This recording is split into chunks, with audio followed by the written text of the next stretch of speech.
झारखंड में पंचायत चुनाव की घोषणा हो चुकी है, वहीं राज्य में आचार संहिता भी लागू है। लेकिन जिस तरह से भारतीय जनता पार्टी के केंद्रीय मंत्रियों का झारखंड में दौरा देखने को मिल रहा है, इसे देखते हुए झारखंड मुक्ति मोर्चा और कांग्रेस और आरजेडी पार्टी के प्रतिनिधि आज राज्य निर्वाचन आयोग पहुंच करके आपत्ति जाहिर किया है। और जिस तरह से भारतीय जनता पार्टी के केंद्रीय मंत्रियों का दौरा है, उसके खिलाफ आवेदन राज्य निर्वाचन आयोग को दिया गया है।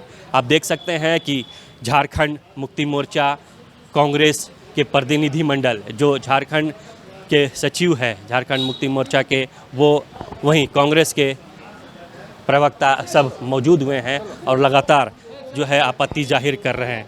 इस तरह से आप लोग अपना आवेदन दिया है आज आप लोगों ने, अगर ये स्टैंड लेती है राज्य निर्वाचन आयोग तो बेहतर है, अन्यथा हम लोकतांत्रिक तरीके से इसका विरोध करते रहेंगे। हम इसके ऊपर भी जाएंगे, हम चुप बैठने वाले लोगों से नहीं हैं। हम कानून के अनुपालना करवाने के वाले लोगों में से हैं। हम कानून का सम्मान करते हैं, संविधान का सम्मान करते हैं, न कि भारतीय जनता पार्टी की तरह संविधान का सिर्फ सम्मान करने का दिखावा करने वाले लोग। संहिता लागू हो चुका है, बावजूद इसके केंद्रीय मंत्रियों का आगमन है बीजेपी की, तो कहीं ना कहीं इतनी बड़ी पार्टी है, केंद्र की पार्टी है, कितना बड़ा उल्लंघन कर रही है? मान रही है नहीं, लगातार उल्लंघन हो रहा है।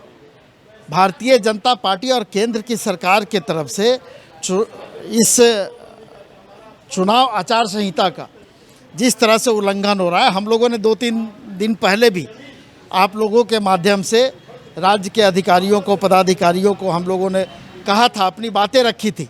और उसी दिन हम लोगों ने कहा था कि राज्य निर्वाचन आयुक्त के कार्यालय में हम लोग जा कर के लिखित रूप से इसका विरोध दर्ज करेंगे।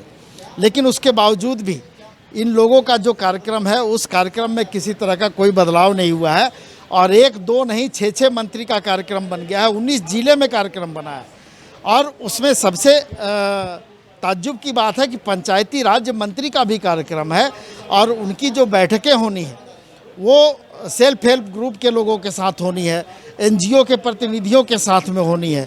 तो इससे स्पष्ट हो जाता है कि कहीं ना कहीं इस चुनाव को लेकर के या इस चुनाव को प्रभावित करने के दिशा में भारतीय जनता पार्टी का और केंद्र सरकार का कदम है।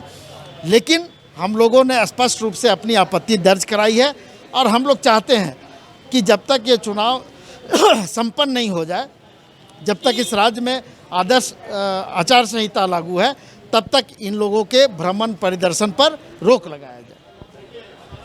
तो सुना आपने कि जब तक राज्य में आदर्श आचार संहिता लागू है, तब तक इन मंत्रियों का आगमन और इन मंत्रियों के दौरे पर रोक लगाया जाए।